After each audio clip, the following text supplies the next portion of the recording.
Siria está aquí, a 8 horas de avión de España. Es la mitad de grande y su población se concentra aquí. ¿Por qué? Porque toda esta zona es un enorme desierto, pero un desierto muy importante. Tiene 1/3 de las reservas de petróleo del mundo y también de gas natural. Según algunos, el nuevo petróleo. Para sacarlo de aquí y llevarlo a Europa, hay que rodear toda esta península y salir por el canal de Suez. Como te puedes imaginar, aquí te cobran. Pero hay otra manera más fácil, la línea recta. El que controle estas tuberías las puede abrir y cerrar, como un grifo. Si no pagas, no hay petróleo, ni gas. Esta región es increíble. La civilización en el planeta empieza en 3 sitios y este es uno de ellos. Mesopotamia, aquí. Sumer, que te sonará menos, pero es donde empieza todo, aquí también. ¿Recuerdas la Torre de Babel de la Biblia? La hicieron estos tíos. Egipto, aquí. Siempre ha sido un punto de contacto entre Oriente y Occidente, dando a Asia salida al Mediterráneo. Quizá por eso aquí nacen las principales religiones monoteístas, el judaísmo, el cristianismo y el islam. El islam es el último que llega y de hecho acoge a las 2 anteriores. Adán, Noé, Moisés, Jesucristo son considerados profetas islámicos. Bueno, al grano.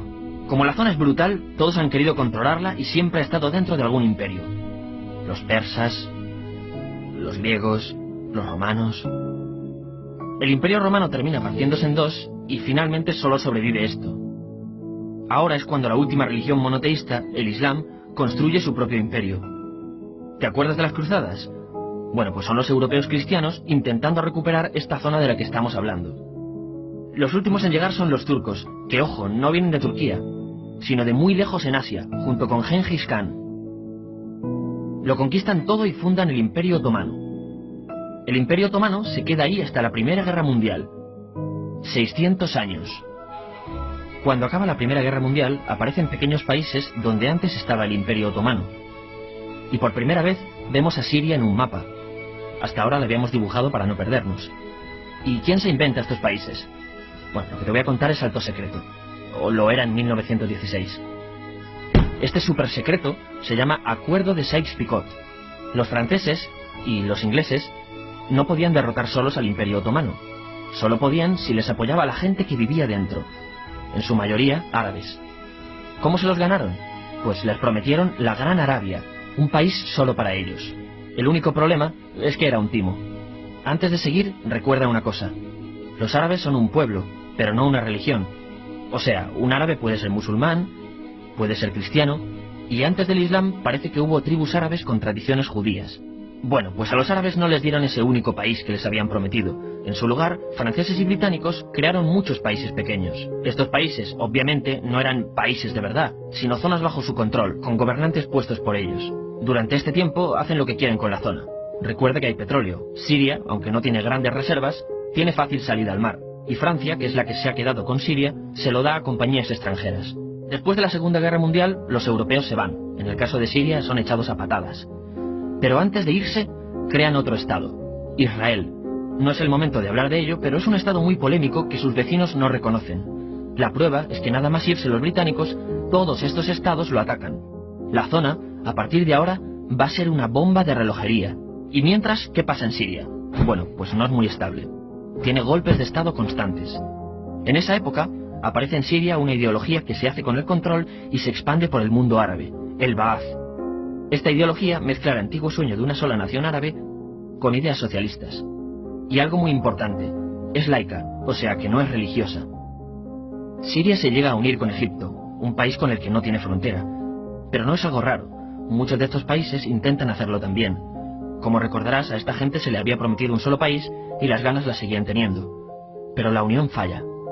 En este tiempo, Egipto les convence para nacionalizar el petróleo. En Siria, Al-Assad, el padre del Assad de ahora, se convierte en jefe del estado Ba'ath. En Irak, también Ba'ath, comienza a ganar fuerza Saddam Hussein. Las diferencias entre ambos países dividen a los partidos Ba'ath de otros países en pro-Siria o pro-Irak. Ahora ocurre la Guerra Fría. El mundo se divide en dos, o eres de Estados Unidos o de la Unión Soviética. Son años muy movidos en los que se pegan constantemente con Israel, invaden su vecino Líbano y comienza una oposición islamista al régimen Ba'ath de Assad. Los hermanos musulmanes. Vale, volvamos atrás un momento. Recuerdas que la mayoría de árabes eran musulmanes, ¿verdad? Bueno, pues dentro de los musulmanes hay dos ramas fundamentales. Suníes, la mayoría, y chiíes. En el caso de Siria, a pesar de ser un estado laico, los gobernantes como Assad y los jefes militares eran chiíes, los cuales representan menos del 13%. En cambio, casi el 70% de la población es suní. Un dato curioso es que los cristianos son casi el 10%. Que los chiíes controlen el gobierno y ejército mosquea a la población suní, y ese sentimiento es aprovechado por los hermanos musulmanes, islamistas radicales suníes. Estos toman las armas en la ciudad de Hama, en contra del gobierno, y Assad acaba con la revuelta a costa de matar miles de civiles y encarcelar a mucha gente. En el año 2000, Assad padre muere, y le sucede Assad hijo. Ante las presiones, libera a muchos presos, trae internet y esperanzas de cambio. Hay un periodo de gran debate político y aparece la oposición. También vuelven los hermanos musulmanes. Los siguientes años son difíciles. Arrestan a la oposición.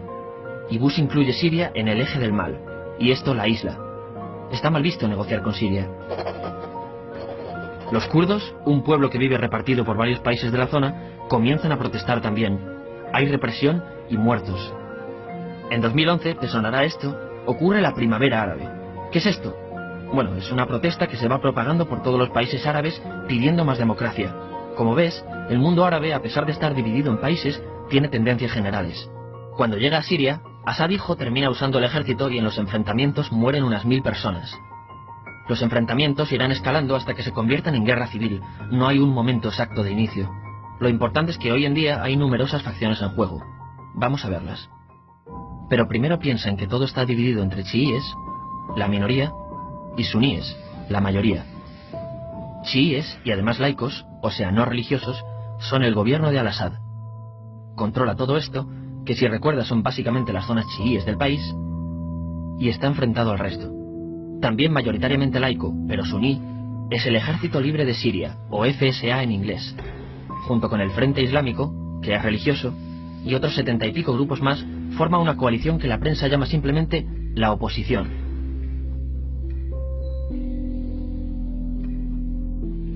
También suníes e islamistas, pero radicales, son Al-Nusra, llamados Al-Qaeda en Siria porque son básicamente eso, Al-Qaeda en Siria. Otros islamistas radicales son el ISIS o Estado Islámico. Salen de Al-Qaeda en Irak, controlan la mayor parte de Siria e Irak y se han hecho famosos por sus atrocidades. Su objetivo teórico impacta a muchos. Es un Estado Islámico a lo largo de Asia, África y Levante. Aunque a ti ya te suena, ¿verdad? En naranja tenemos al pueblo kurdo, que recordarás porque el presidente Al-Assad lo reprimió, al igual que gobiernos de países próximos también lo hacen. Ahora controlan militarmente esta zona.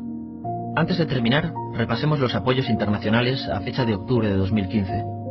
Las fuerzas de Al-Assad son apoyadas por Rusia, que ya tenía base militar en el país antes del conflicto, Irán y China. Todos son países de lo que Europa llama Oriente. En contra de Assad, apoyando a la llamada oposición, luchan Estados Unidos, Turquía, Francia, Gran Bretaña y Arabia Saudí. Podemos terminar con algunas conclusiones. Te advierto que esto ya es pura opinión. Si recapitulamos, vemos que la región es estratégica. Por su situación privilegiada, todos la quieren. Siria siempre ha estado bajo el paraguas de grandes imperios. Piensa que hace 100 años la actual Francia era Francia, Gran Bretaña era Gran Bretaña. Pero es que hace 200 también, y hace 300 también, y hace 400 también. En cambio, Siria solo es Siria desde hace menos de 100 años, y solo se gobierna a sí misma desde hace poco más de 50. Además, jamás decidieron sus fronteras, se las impusieron. Europa dividió Oriente Medio a su antojo para controlarlo, diseñando países sin tener en cuenta su población.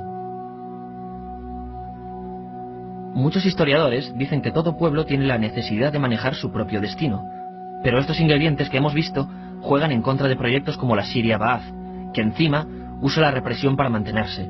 En última instancia, lo que producen es una guerra civil. En este contexto no es extraño que aparezcan actores que se alimenten de la desesperación, el sentimiento suní de opresión y la visión de Occidente como invasor. ISIS usa la identidad árabe y la mitología de antiguos imperios.